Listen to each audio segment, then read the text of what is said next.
Okay, if we are ready to start, we'll go ahead and jump in. Quick reminder, there is some delicious City of Bloomington water in the back, so should you get thirsty, that is on offer. Okay. Restrooms are right around the corner here too, and we do have a coat room. Yeah.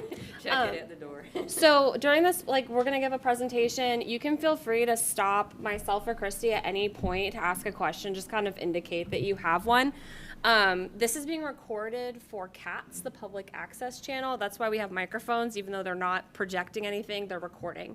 So if you have a question, if you'd be so kind as to come up to the podium so that we can get it into the microphone, and then someone watching this later can hear your question as well. Okay, so we're gonna introduce ourselves. We'll talk about the grant program for a little bit, and then we'll go over the watersheds in Bloomington, some practices for residential stormwater, and then we'll just have a general question answer for any lingering questions we didn't cover during the presentation, okay? And then we will adjourn. We won't keep you here all night. This is Christy Lindberg. She's our Stormwater Education Specialist. I'm Liz Carter. I'm the MS4 Program Coordinator. And Catherine Zager is our Assistant Director for Environmental Division of CBU. Real quick, MS4, that doesn't mean anything to a lot of people. It is essentially the storm sewer system of Bloomington. So we are, Christy and me specifically, but also Catherine here, we look after the storm system and try to keep bad things out of it, keep it from flooding, those kinds of things. Okay, quick note, applications for our residential stormwater grant program are due September 1st. Also, I think we will make this PowerPoint available online, so please don't feel like you have to write down anything in it. We'll get it posted online after this. This is the website that you would submit your applications to. And the application is pretty easy to follow. It's pretty much a Google form that you just fill out some items, submit a couple attachments, and send it in. So it's not too intimidating. Okay. Residential stormwater grants. So we came up with this program a few years back, and the goal of it is to address residential problems in neighborhoods, folks that are having their backyards flood, they're having erosion problems, as seen in this picture. The idea was that we could give small grants to private property owners and help them solve some of these issues, and as much as possible, see if we can capture some stormwater in a neighborhood and maybe help out some of your neighbors as well. So we've been running this program for the past couple years, and it's just a real small scale type deal. And last year, we had 19 applications, and it was across 30 households. So we'll get into this a little bit later, but you can partner with your neighbors. Say there's water running between your two property lines and it's affecting you both. We can have neighbors partner together for an application. In fact, we really encourage that, because the more bang for the buck, if you will, where we can help multiple people, that's always great. We awarded 10 projects last year. Did you want to jump in, Christy? Sorry. Oh, go ahead. We awarded 10 projects last year. They were all different. We had some rain gardens, some dry creek beds, some bioswales, and project costs between $1,500 and $11,000, average about $6,000. So that's a question we get a lot. Is this estimate I got way too high, way too low? Is this outside your scope? So this is kind of an idea of where these grants tend to fall. Did you want to jump in there? Okay. I did think of something. Okay, go ahead. Yes. Just in the microphone, if you would. Yeah. Okay. I used to standing up there. I know. Yeah, with the grants and the amounts, usually what we see is dependent upon the situation that you have and how many buildings are involved. It depends, really. Say one house, an average might be $2,000 to $4,000. 2 houses, you can double that and then go from there. So it just really depends on the situation and what needs to be done. Sometimes something simple, sometimes something more complicated. Right. And we see some projects that are as simple as a little bit of grading and a French drain on somebody's driveway where it slopes towards their house. The water's coming down that slope and getting in their garage. So sometimes it really is just a little bit of grading, some grass seed, and a drain. If we can fix your drainage problems that simply, we're really excited for that. So to be eligible for this grant program, it must be a single-family residential property. So this isn't something that, we're giving out to like multifamily apartment buildings or anything like that. You must pay the City of Bloomington stormwater fee. If you wonder, am I paying that stormwater fee? If you get a bill from the City of Bloomington Utilities, you're paying that fee. You must be the owner or owners if there's multiples. Oh, sorry. Not everyone who gets a bill from the utilities pays a stormwater fee. Look on your bill, and if you see the stormwater fee, you're paying Who would it. not pay the fee? We supply water outside of the city. Oh, okay. Sorry. If you're in the city limits, you are paying the stormwater fee. Yes. Okay, my bad. I always forget that we're outside. Anyway. So the applicants must be the owner or owners of the property. So this is going to exempt folks that are landlords and renting to somebody typically. The parcels also must be contiguous. So if you've got two neighbors and you're next to each other, that's super. Obviously, it would be tricky to have a grant where there's one neighbor, someone who didn't want to participate, and then someone on the other side, right? That would be kind of odd. So as much as you can, if you have a stormwater issue in your neighborhood that's affecting multiple people, try to get as much buy-in as you can with your neighbors around you. Okay. So application instructions. Our role in this is very much, Christy always says we're kind of like the bank. So we provide grants for folks and we come and do a couple of inspections. We sign off, we pay the contractor, but this is very much resident led. So the first thing you would do to apply for this, give us a call, give us an email. We can talk through the application with you if you need any extra help. Read through the website. And then choose a contractor. So we do not provide a list of contractors. We can't do that. It looks like, we're playing favorites. So pick out a contractor, fill out the application, provide all the items that are listed on there, and you just go ahead and apply. After that, we review projects internally and award them shortly thereafter. So like I said, very much resident driven. Only because we can't get too involved in these projects. At that point, it's like CBU is leading them instead of the residents. Okay, some tips for choosing a contractor. You might want to be looking for contractors who are licensed and bonded, insured, have some drainage experience, ask for examples. So sometimes you see general contractors doing this, sometimes you're seeing handymen doing these grants, sometimes they're landscapers. If you're not sure, that they are up for this, you can just ask for past work experience, pictures, stuff like this that they've done previously. And then also you can always feel free to ask for references. Okay. When you apply for this grant, there are a couple things that we want you to attach. So most of the application is just really basic information, your name, where you live, describe the problem, that kind of stuff. But there are some attachments that we're looking for. So first we're looking for a location map. If you guys are familiar with Elevate, it's the GIS system that the county, Monroe County hosts. You can honestly use that to get a location map and just sort of show your property lines on there. Some photographs of what's going on. If at all possible, if you can get pictures of the issue when it is raining or right after it's rained, obviously those are going to be like the most visually impactful. Up to 4, and please don't send us videos. Our system cannot handle a bunch of videos. And then just a plan sketch. So the one on the screen is a great example. We're not looking for you to hire a professional engineer to draw up professional stamped plans. A sketch is fine as much as it can be to scale and, show dimensions of what we're trying to, what the contractor is proposing. That's great. Direction of flow. Yep, direction of flow. On this guy, we have a north-south arrow. That's great. And then a cost estimate broken down somewhat by activities that are going on. So if you're looking to build a rain garden, you might have a line for excavation. You might have a line for some under drains. You might have a line for landscaping. So typically we don't want to just see a lump cost estimate. We want some breakdown, but it doesn't need to be down to the every plant cost me $12.50. So just sort of a general breakdown. Once we get applications in, we have an internal staff review. It will be some of the engineers here at CBU and then the staff that are up here.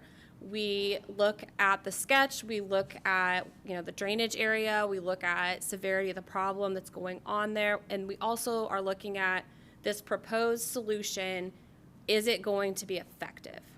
After we review internally, we have a review committee that goes through the projects, and that does include a member of the Utility Service Board. Since they're the ones that allocate the money, we have one of them come in with us when we do final reviews. We go through the application materials again, and we look at a couple other items too. This program tends to favor lower income neighborhoods.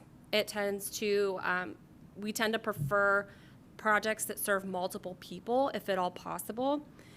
We also just look at, is this project in a place that we know there's stormwater issues and this project could affect people downstream of them? So if putting a rain garden in your backyard is going to help another 20 folks down the street, that's going to have a bigger impact. That is not to say that we have not issued grants for folks that don't have multiple properties or that don't save 20 of their neighbors down the road.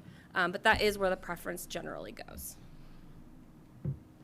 Okay, so once we do a review and we pick the projects that we're going to fund, we have a grant agreement that the grantees come in and sign, and then we do a couple of site visits. We're doing it slightly different this year.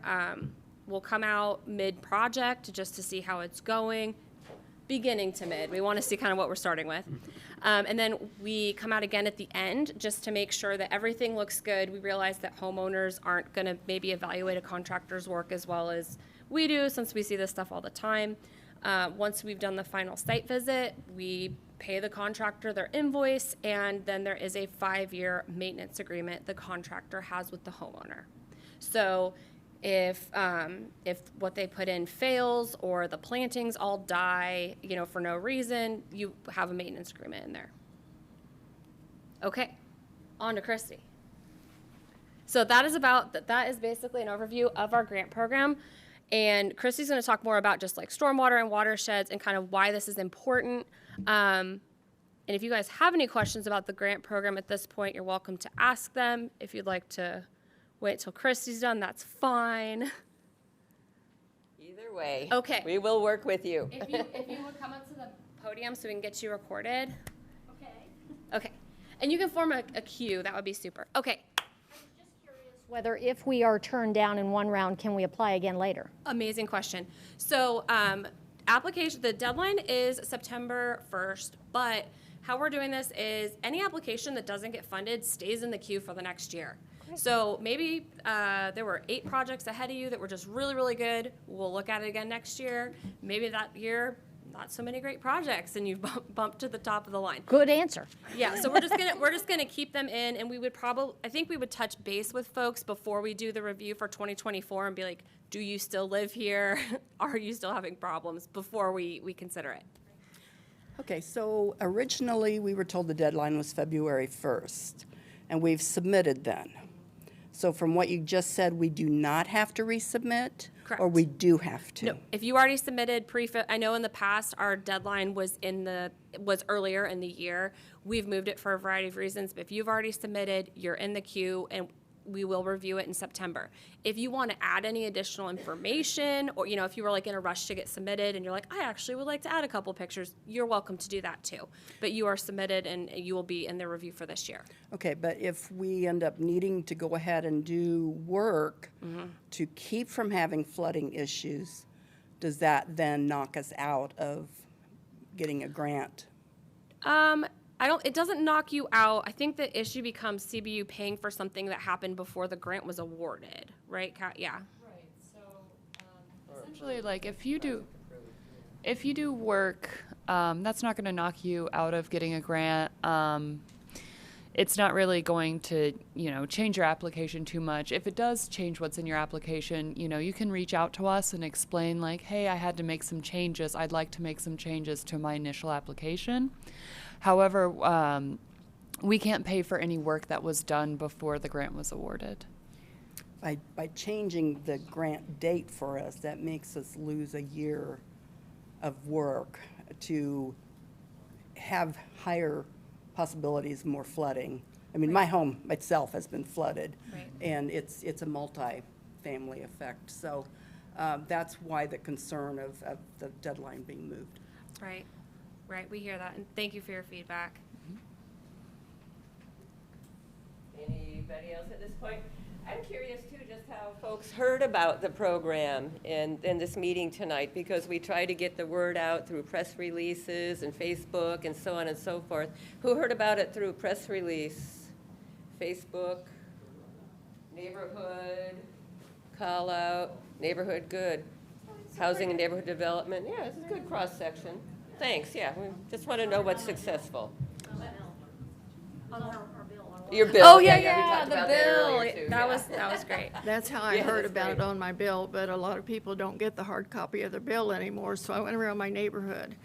I have several questions. I live in Sherwood Green, which is condos. 4 condos to a building. 2 buildings 2 years ago, right before Father's Day, completely flooded. Cost a lot of money, a lot of heartache. It's just inadequate storm drain that runs, it comes down the hill. You look at one of those GIS maps, you'll see. And there's a slight rise, and then it goes on. So before it gets to that rise, all this flooding took place. So it's an inadequate city storm drain. Does this apply to that at all? So that's more of a request. So when we have an issue with with the city's infrastructure, it's a different group. Okay. What Who, we would who do we contact? Sure, great question, great question. Would be T&D or engineering to start? I've talked to Mr. Peden Okay. before. Mr. Peden is the best. So he didn't get anything done. No. So yeah, Mr. Peden, what he tends to do is he's one of the engineers, so they tend to do like new infrastructure projects. So I think this would be an issue for transmission distribution. The gentleman in charge of that, the assistant director for that group, is James Hall. James Hall. James Hall, like Hall Monitor. Okay. And if you want to reach out to him, and if you would like to, all of our contact information is on. You have it on like your business card and stuff.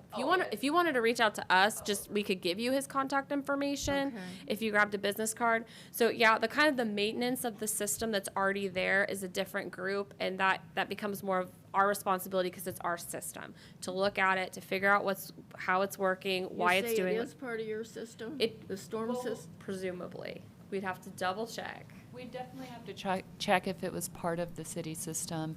And is. once it was determined that it's part of the city system, that is, our stormwater crews would happily go out and maintain that. Well, they and- came out after I called several times, and some of the other neighbors did too. They came out and put a camera down to see if there was blockage, and there was no blockage. So it's just an inadequate size.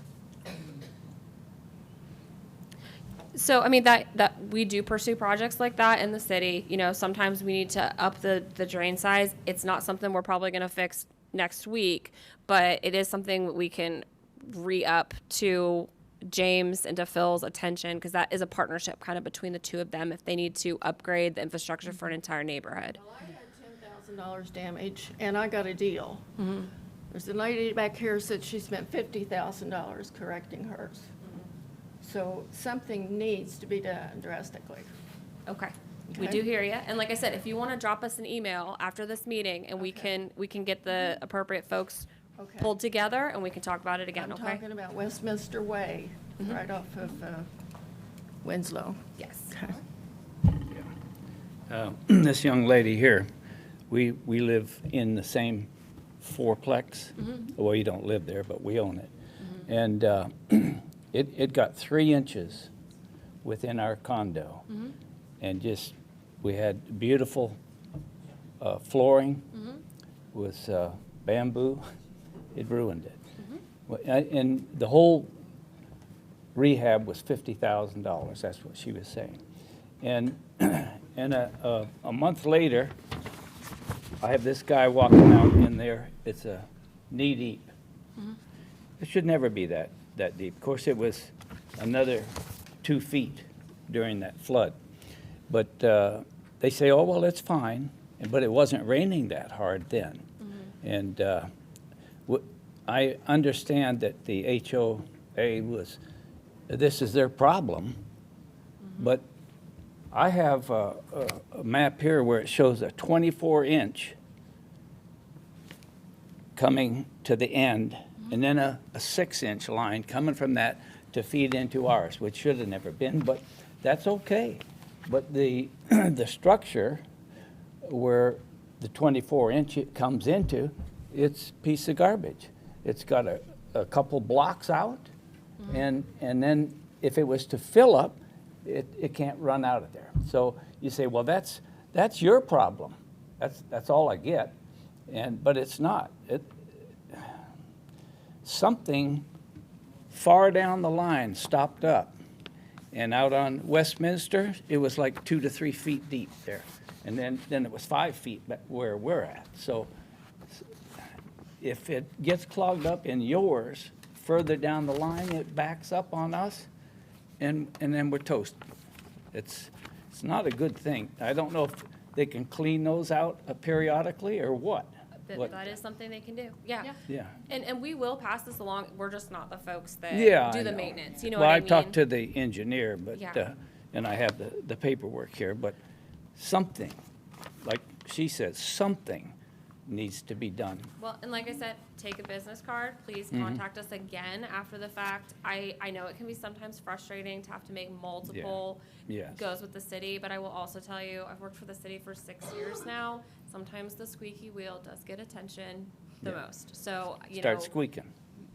you keep squeaking. So, if you want to reach out to us after this, Yeah. because this is kind of like a separate issue, it is more of a just city infrastructure.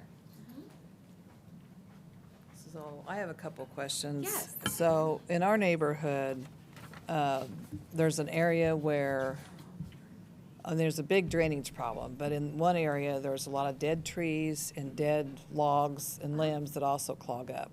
So when we make the estimate, if that's not something that, if we need like, say, a subcontractor or someone who does trees, do you add that into the estimate, or how does that work? So is it just hauling off some dead stuff that's in the way? And cutting down some dead stuff and Yeah, hauling I off? think we see those as part of estimates. It kind of depends on scope, right? If it turns into an urban forestry project, that's gonna be kind of separate. But if there are just like some trees that we need to cut down or some dead items that are gonna end up clogging your drainage, swale system, whatever you've got, then yeah, we see that included. So that particular contractor doesn't necessarily have to do it.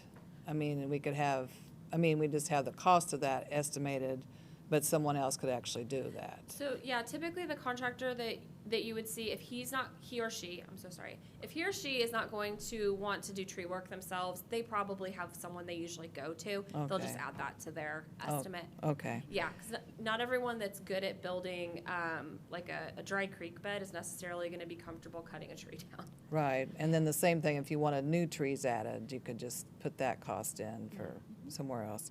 Then the other question is, so am I understanding that you don't review any applications then until September 1st? Yes, correct. So does it matter how quickly you get your application in, or you're just going to review all of them September 1st?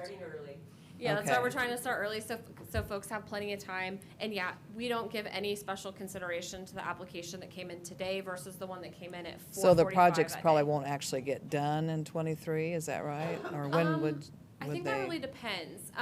The fall is a really good time to do a lot of this work. It's a great Mm-hmm. time to be doing plantings. So that is probably going to be more, because our goal and the part of the reason we push this is so that the applications get in, we review them like the next week, and we are Mm-hmm. just, we get right through it. And that's why we picked September, because that's when our staff just has a lot more time. After the crazy summer, move-in, all that stuff, you all know how Bloomington works. We have enough time to really focus on this.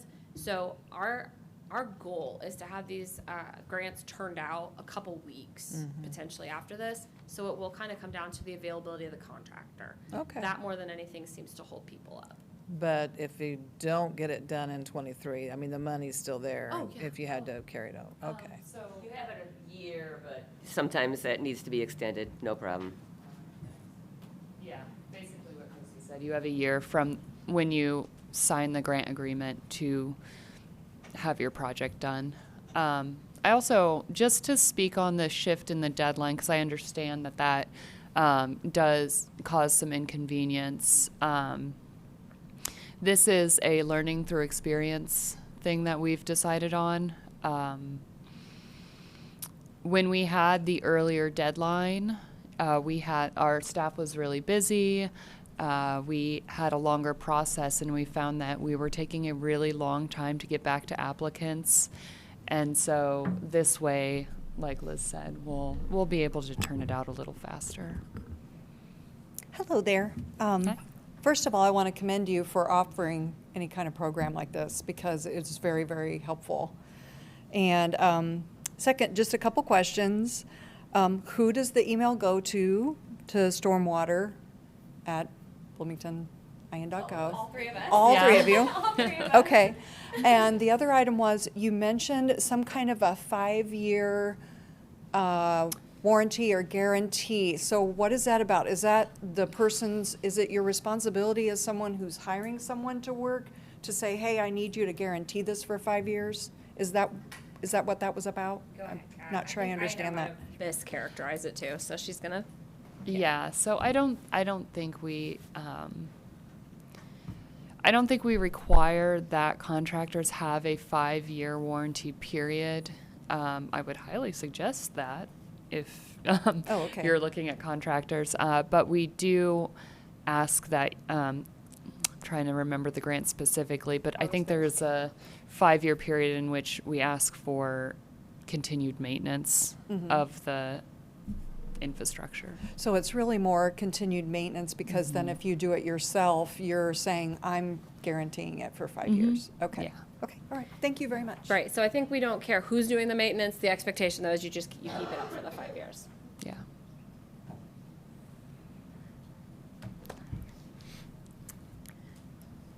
Hello.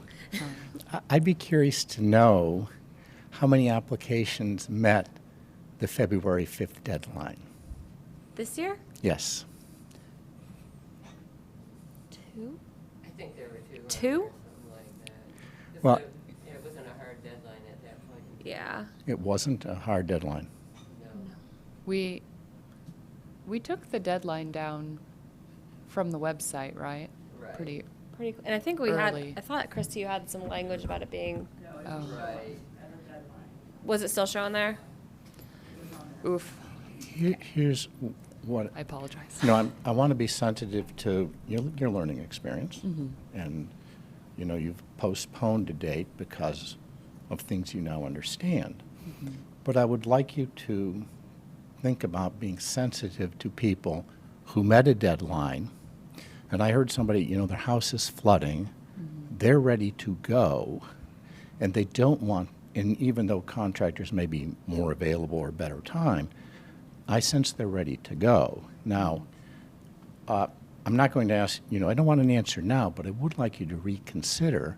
And I think, there might be some middle ground, like take half the funds or a certain amount of the funds, take a look at the people that in good faith met a deadline they understood to be to get their problem solved. And these things go back into the hopper anyway. So if it looks really good to you, I'd like you to consider looking at them. And if you only have 2, I understand your concern about, but you only have 2. So I'd like you to consider looking at them. Thank you. Thank you. Do we have any other questions, comments, thoughts? Okay. Christine, would you like Yes, to? I'd just really like to say thank you so much for being here. And please, more people do comment. We need to hear from you. We need to hear from you because I hear these concerns every day, and I go home to them as well. It's a challenge out there. It's a challenge amongst our whole community and beyond. Our climate is changing. We're getting a lot more rain, a lot quicker, a lot harder, and we're getting periods of drought. And that's causing some challenges out there. It's causing some challenges to our built environment, as you can see. Erosion, flooding. A lot of the infrastructure you see out there currently has been designed to old standards, and now they're starting to design it to current standards, but that does take time. So we also appreciate your patience during this transition period as we are adjusting to our changing climate. It's scary. I know, I hear it. I just want to add to my husband's information and the lady about the fourplex. I understand there's going to be a big rain Friday. Thursday, starting tomorrow. Actually, it kind of started today, Okay. and tomorrow we might get close to 2 inches. Friday, an inch or so. That's what the weather And, forecast is calling for. In the fourplex, one of the owners won't come back. It's empty. It has been since the flood. So it's a big problem. It's distressing. I know. We need help. Believe me, I know. Yeah, We know. We can certainly see if our crews have availability to go out on Friday. As you can imagine, when we have rain events, we get the most calls. But if we have a crew available, we'll see if they can't get out there either later Thursday or Friday and see it in action. I, of course, don't supervise them, but I will certainly ask for you guys, okay? We also have the U report. Who's familiar with the U report? Someone who gets them. Right, you probably do. So that's another good way to report what's going on. So, quick message on your report. Your report is the only way to honestly report anonymously to the city. So you can submit a your report and not tell us who you are. Almost every other form of contact is subject to public records request. So if you would like to make an anonymous complaint, I would suggest you use your report.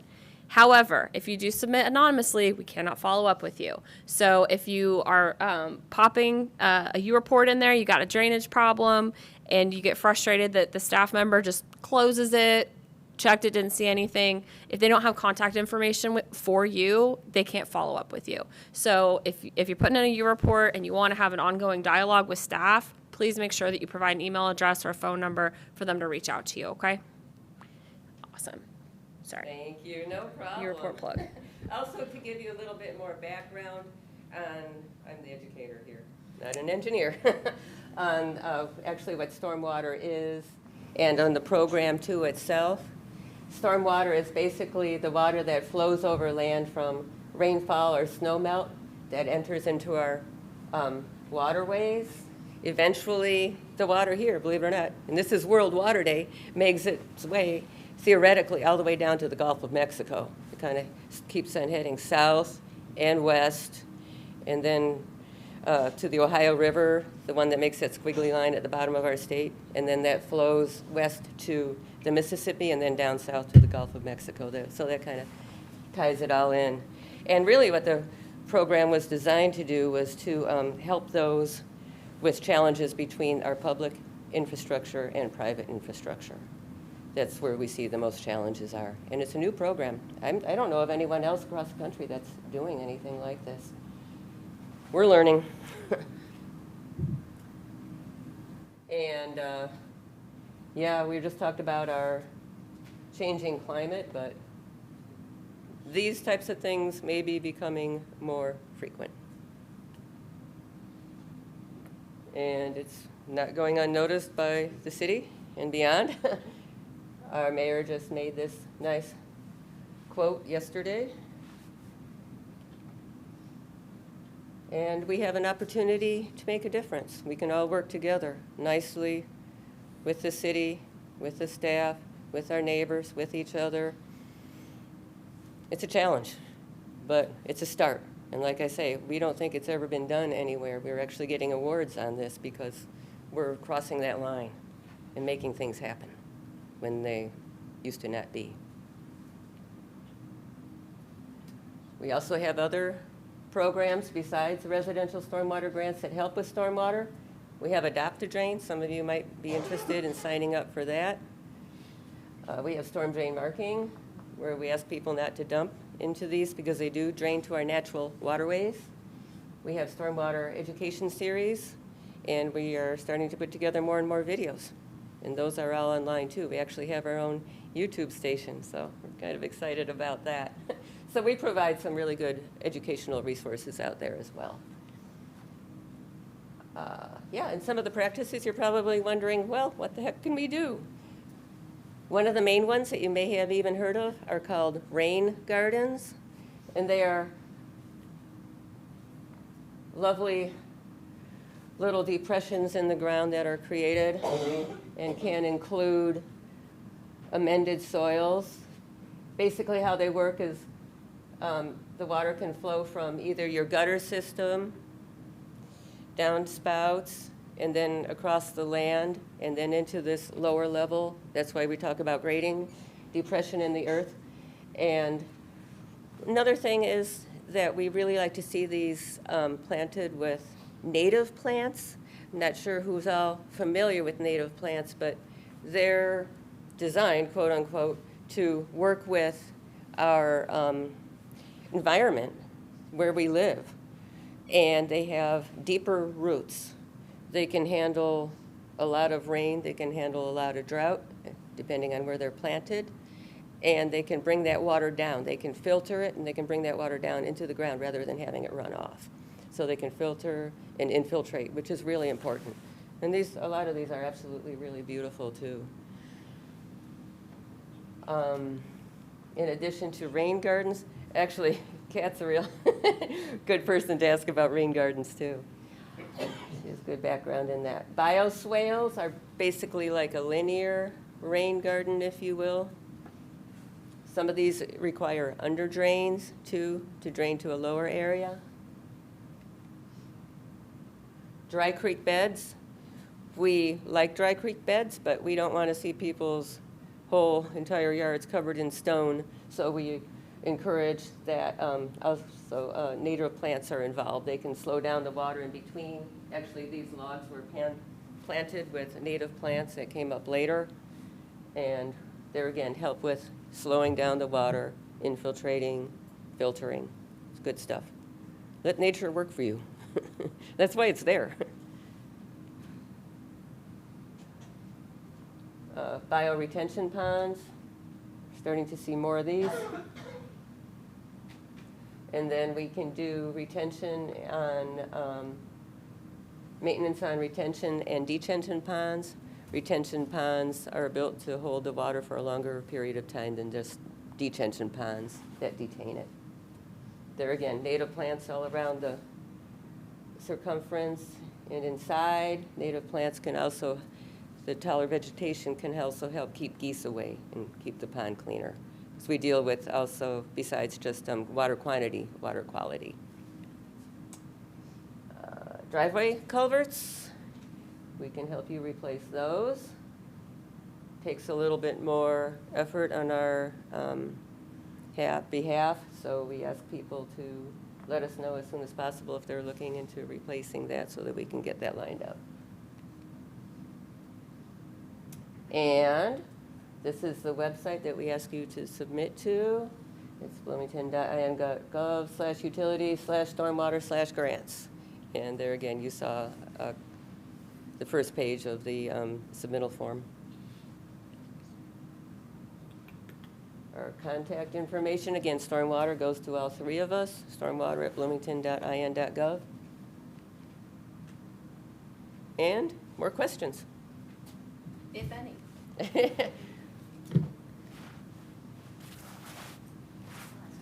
Give it a minute, yeah. So I have some ideas of what I would like to do, but I'm no expert.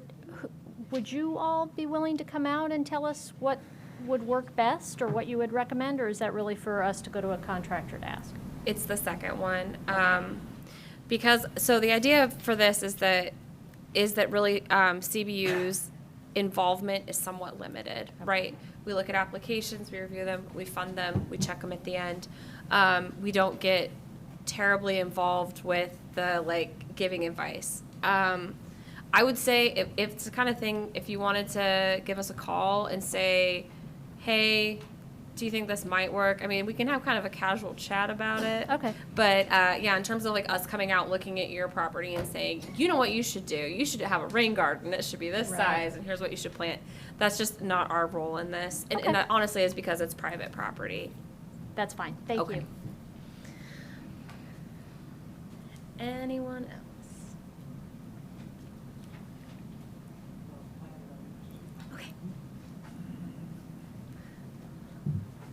so I have a question about the 5-year maintenance plan. So who pays for that?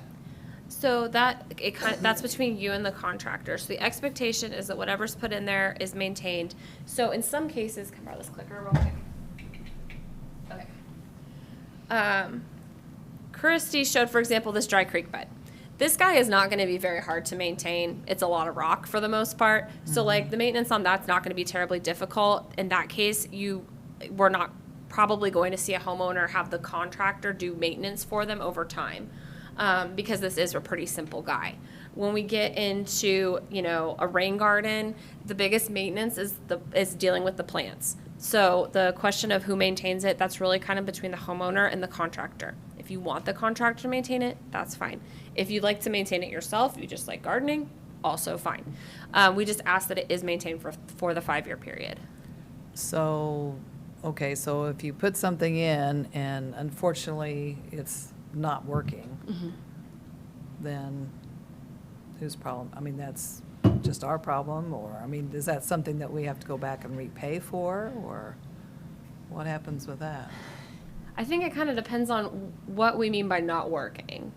I don't know, Kat, what do you think? I mean, is this something the city comes back out and looks at and says, okay, 3 years, okay, you've got this money and it's a mess and we don't like it, and then somebody has to pay the money back or pay for I don't it? I don't think we would ask you to pay the money back. Yeah, no. And No. also, practically speaking, I don't think we've been checking. Have we been checking 5 years later? I don't think so. I think this is one of these things that if I had a staff of 10 people, we might go check, make sure everything's looking good 5 years later, but I have a staff of 3 people. So until I have, we just don't have the staff to come out and check on these things. Well, I'm just wondering what the homeowner's responsibility Sure. is as far as paying for something later, if there's, I think we're just asking you in goodwill to take care of it, and if you don't, we may never know. so, right. So in our situation, it probably would look like a lot of rock. Okay. But, I mean, that's okay, right? Because you said you like plants, but if it's not really dependent. practical. Yeah, no, it's totally dependent on the situation. We Yeah, went and saw a dry creek bed the other day that I was really sad about the amount of rock, but the area was very much shaded, so only limited vegetation was going to grow there. And honestly, the water was getting so channelized; it was just moving so quickly, along this like ditch area. It had to be rock. Like, I don't know, the plants would get mowed over by the flow. So there are situations where it totally works. We just would always prefer it was green, but Well, you should see the green mess that we do have, because no one can mow it because it's such a mess. Right. Yeah. I'm saying, so. yeah, Like the rock would be better. totally. Yeah, and that's it. It has its applications. All right. Any other questions? Anything you'd like to add? Okay. No. Christy, anything you'd like to add? I would just like to reemphasize that we have a lot of good resources out there on the website, a lot of good FAQs, a lot of good videos, so on and so forth, links to other sites that are helpful with stormwater practices. So I encourage you to take a look at those before you even go out and start talking with contractors and so on and so forth. Educate yourself first, and then you'll be more readily knowledgeable to work with the others on it. It just helps to be proactive. Also, one thing I did want to say, you don't always have to have a contractor. We have funded projects that are DIY. So it's not a requirement to have a contractor, but you should still have a plan and an estimate of cost. I just wanted to throw that out there. We do only cover materials if you decide to do it yourself, though. So we will not pay you for the labor on your house. But if, let's say, like I said, you're an avid gardener and you are just jazzed to build a rain garden and you want us to pay for the plants and the dirt, we will fund that. If you want to do it yourself, that's totally fine. We've done it, yeah. Yeah. Yeah, we've funded projects that were DIY as well. Yeah, so if you were wanting to do something like that, you know, feel free to submit an application. And especially if you're doing it yourself, please don't feel like any project is too small, okay? Yep. Okay. How big is too big? Well, so it depends. There hits a point though where something becomes so big that we start questioning, do we have an infrastructure problem, right? So like we're talking about storm drains flooding this fourplex over in Sherwood Green. When we see like too many properties coming together, we start wondering, do we need to look at the engineering of the system near this? Because this is a lot. I mean, to be perfectly honest with you, as Christy was talking about, climate is changing. We're having more rain events and all this. This program is like kind of a Band-Aid on a much larger problem. Of course, it's great when we can help out 4 or 5 households at a time. It's better than not. But big picture, what CBU is pursuing is on such a larger scale. So yeah, if you want to reach out to us, tell us kind of what's going on. If you think the project is too big, it might be something we need to take to our engineering team and say, hey, they seem to have some real problems over here. Can we talk about this? Yeah. So yeah. Yeah, it's this program, you know, we've definitely run into projects where the scope was too big for this program, but it is informative for us to know what problems are out there. Yeah. Because honestly, you know, we're trying to collect data to understand where the biggest drainage problems are in the city so that we can prioritize them. One of the data points we look at is where we get applications for the residential stormwater grant program. If we're seeing a huge concentration of grant applications in one section of the city, it can kind of tell us we think we have an issue over here. So yeah, we're looking at so many approaches for Bloomington and to deal with our flooding, to deal with our stormwater quality.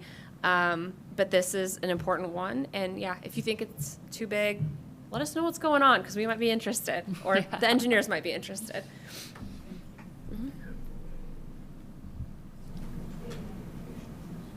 Okay. All right. Well, if you guys are, oh, we have a question. I'll try and talk loud. Okay. Okay. If you apply for a project and you don't get it, Mhm. and you say it goes in the pool for next year. Yes. But what if it's a project that you don't think is feasible or has any chance? Do you go back to whoever submitted it to tell them? So I think we would give you some feedback, partly too, because once we start reviewing these for funding, we have engineers involved. None of us up here are engineers, you know. So if Phil Peden, our engineer, if he looks at this and he says, this isn't possible, the flow's going the wrong way, I think we would provide you that feedback so that if you wanted to revise your application for the next year, you'd have that opportunity. Yeah, we're not just gonna let you like leave your application that's got this weird thing going on and never tell you. That seems like it would be kind of unkind. Okay, we'll stick around for a little bit after if anybody has questions for us that they didn't want to ask in front of the group. I totally get that.